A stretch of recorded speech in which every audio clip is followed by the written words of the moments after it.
guys, welcome! Hope you're having a good day. So here is the part 2 to the rhubarb wine that we started about a month ago.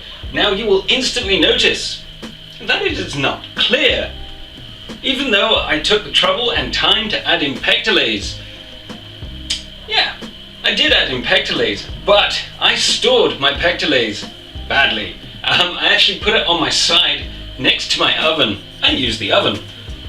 Not really paying that much attention to the fact that pectolase is an enzyme, so if you heat it up, especially into the hundreds, it doesn't work anymore. So basically, the last couple of videos that I did using fruits and then using pectolase, turns out it didn't add pectolase at all. I just added a denatured enzyme.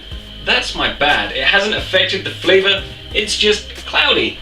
So my bad, but I do have more pectolase, so live and learn. I've self-chastised. On with the video. So it's time to bottle up. Now my side has already been sterilized using bleach and washing up liquid, and so is my bottles and my siphon and my hydrometer, which is already inside, so it gives us a good reading, and it is reading 990, which means it fermented almost to complete dryness. So we have an alcohol, a wine, of 11%, very slightly over, but we work on ish. So yeah, it's time to bottle up.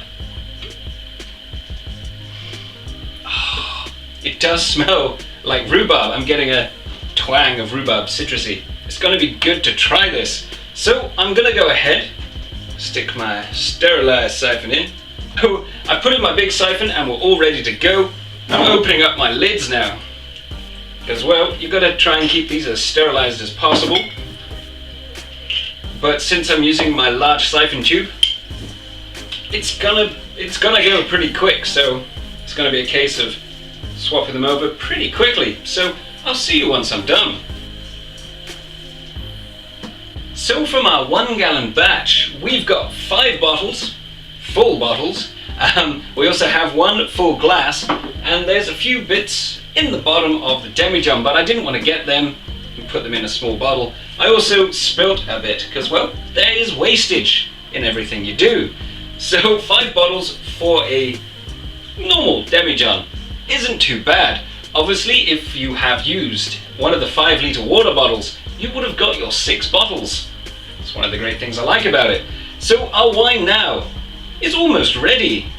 So let's give it a try.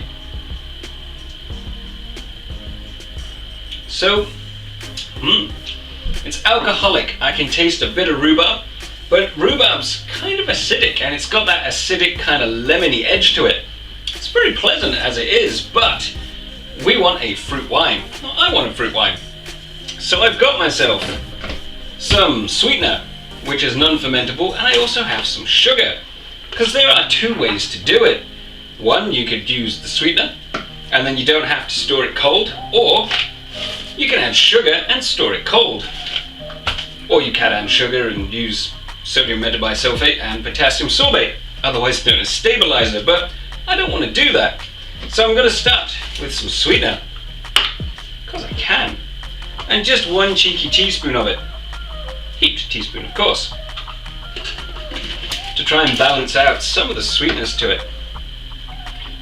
So we've left it to sit just for a minute because, well, sweetener has that funny taste. It needs a little bit of time to infuse, and you can't add too much sweetener, otherwise you get this funny sweetener taste. Well, I do. I can always tell sweetener from sugar. Let's try it now. Ooh. Okay, so instantly the acidity has died back. I'm getting a bit more of a rhubarb taste. It's not perfect. So now I'm going to switch over to my sugar, because I'm feeling just that way inclined. So I speeded the process up because I had to do this a couple of times. So I have put in 1 sweetener and 3 teaspoons of sugar into this glass. And what you end up with, it has a beautiful sort of rhubarb aroma, as you would expect, because it's made with rhubarb. And the taste, it has got lovely hints of rhubarb, not overpowering, It's not rhubarb in your face. I didn't really want it like that. I wanted a nice sort of hints of rhubarb, and that's exactly what I got. It's almost like a stewed rhubarb, but very, very tasty. So from this one glass, you can roughly work out that for every one like that, I need 4.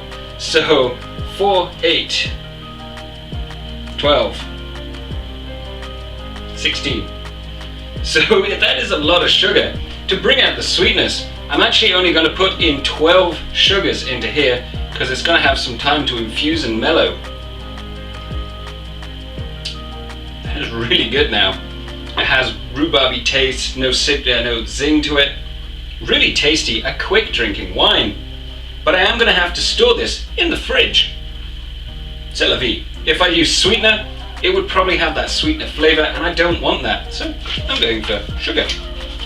So I'm going to go ahead and I'm going to add in my sugar into the bottle. I'll see you once I've done that. So I've gone ahead and I've put my 12 sugars in each one of these bottles. It's rather a lot of sugar, but it does mean you can drink it pretty much straight away. And you do need sugars to bring out that sweetness and that fruit flavor, otherwise it tastes more like an ordinary wine. But this is actually really good. It's like a rhubarb blush, and the longer that the sugar has to infuse, the more of rhubarb it tastes like. A bit of a rhubarb zing to it and the rhubarb flavor. Rhubarb blush. So these bottles have been shaken up and have the sugar added in there, and because we use sugar and no preservatives, we're going to have to store these in the fridge. But you can drink these straight away, which is pretty handy. Live and learn.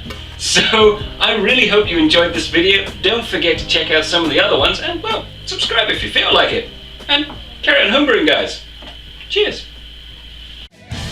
So I just want to take a second to thank my patrons. They're helping me grow the channel, upgrade my equipment, all of that fantastic stuff. And as a thank you to them and for future patrons, I also do 4 Patreon-only videos per month. So it's pretty handy if you want a little bit extra. So there's some other links to videos down below, and of course the Patreon and subscribe button. Don't forget to check those out. See ya.